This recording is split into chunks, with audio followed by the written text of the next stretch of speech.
جوں جوں رمضان شریف کا مہینہ قریب آتا جا رہا ہے دل کی کیفیت بدلتی جا رہی ہے۔ رمضان یہ اس امت پر بہت بڑا انعام ہے، لیکن اس سے پہلے ایک اور چیز وہ بھی ہمیں ہمارے نبی پاک صلی اللہ علیہ وسلم کے صدقے میں ہمیں عطا کی گئی، جسے ہم شب براءت کہتے ہیں۔ شعبان کی 15ویں رات اور 15 شعبان کا دن، اس حوالے سے انشاءاللہ کچھ گفتگو کروں گا۔ اللہ تبارک و تعالیٰ کا لاکھ لاکھ شکر ہے کہ اس نے ہمیں آخری نبی حضرت محمد مصطفیٰ صلی اللہ علیہ وسلم کی امت میں پیدا فرمایا، اور اس امت کو اللہ تبارک و تعالیٰ نے تمام امم پر فضیلت عطا فرمائی۔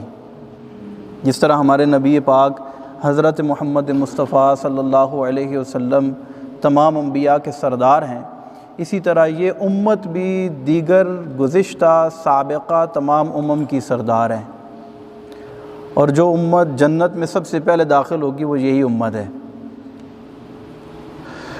اور اگر اس کا کمپیریزن کیا جائے گزشتہ امتوں کے ساتھ تو اسے بہت زیادہ فضیلت حاصل ہے۔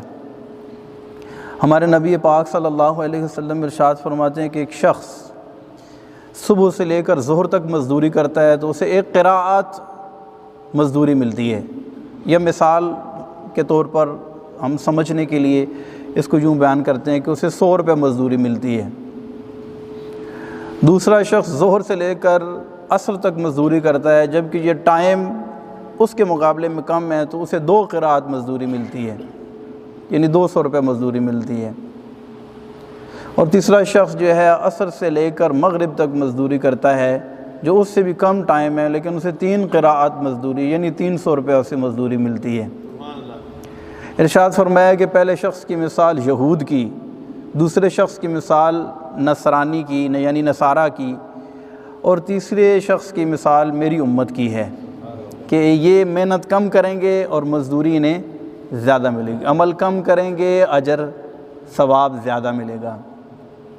تو یہ سب ہمارے نبی پاک صلی اللہ علیہ وسلم کی نسبت کا صدقہ ہے کہ اللہ تبارک و تعالیٰ کی اس امت پر خاص عنایات و نوازشات ہیں۔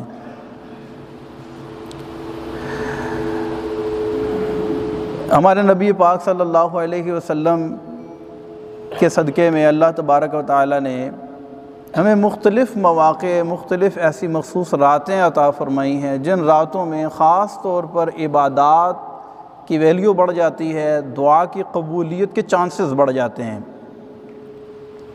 لیکن اتنی بات ضرور میں یہاں عرض کروں گا، اور آپ بھی سب پڑھے لکھے سمجھدار لوگ ہیں، کہ کوئی بھی یہ نہیں کہتا کہ شب برات میں دعا مانگے تو دعا قبول ہوگی، ویسے دعا مانگے تو دعا قبول نہیں ہوگی، تو ایسے کوئی بھی نہیں کہتا نا، ہم یہ کہہ رہے ہیں۔ اللہ تبارک و تعالیٰ قرآن میں ارشاد فرماتا ہے ادعونی استجب لکم، مجھ سے دعا مانگو میں دعا قبول کروں گا۔ 12 مہینے سال کے جس حصے میں، رات دن کے جس وقت کے اندر اللہ تبارک و تعالیٰ کی بارگاہ میں دعا مانگیں، اللہ تبارک و تعالیٰ بندے کی دعا کو سنتا بھی ہے، قبول بھی فرماتا ہے۔ لیکن خاص طور پر کچھ راتیں جیسے شب براءت کے حوالے سے احادیث مبارکہ میں آتا ہے،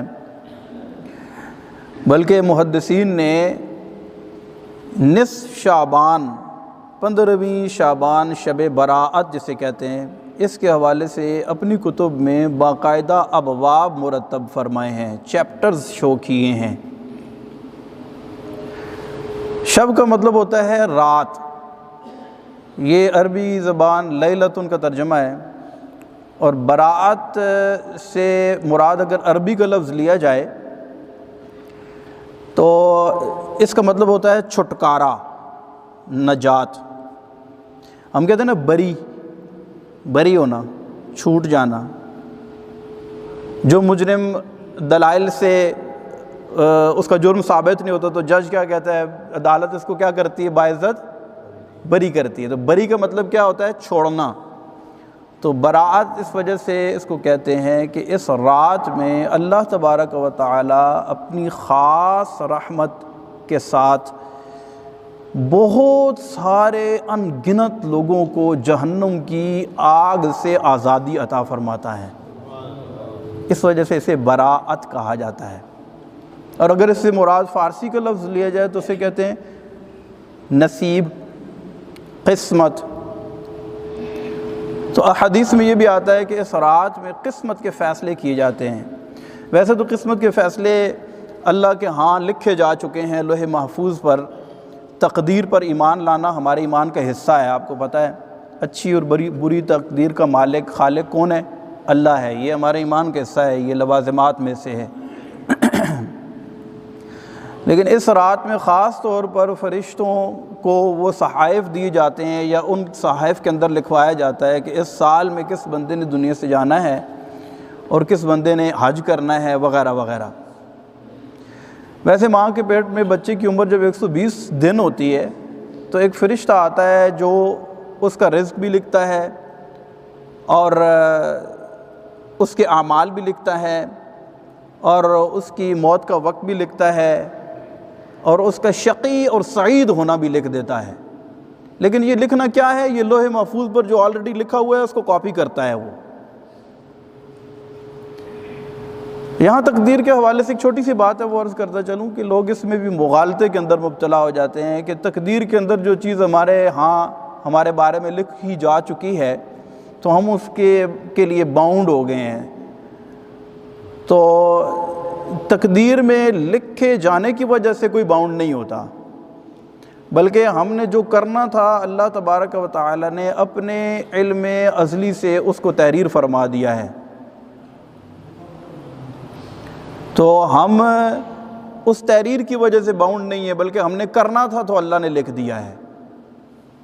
اس میں بھی لوگ بہت زیادہ وہ اس میں شکار ہوتے ہیں، وہ نصیب میں لکھا ہوا تھا وہ ہو گیا ہے۔ تو ہم نے کرنا تھا تو اللہ نے، کیونکہ وہ عالم الغیب والشہادہ اور وہ ہر چیز کا جاننے والا، ازل سے ابد تک ہر چیز کا جاننے والا ہے، تو ہم نے ایک کام کرنا تھا، لہذا اللہ تبارک و تعالی نے اس کو لکھ دیا ہے۔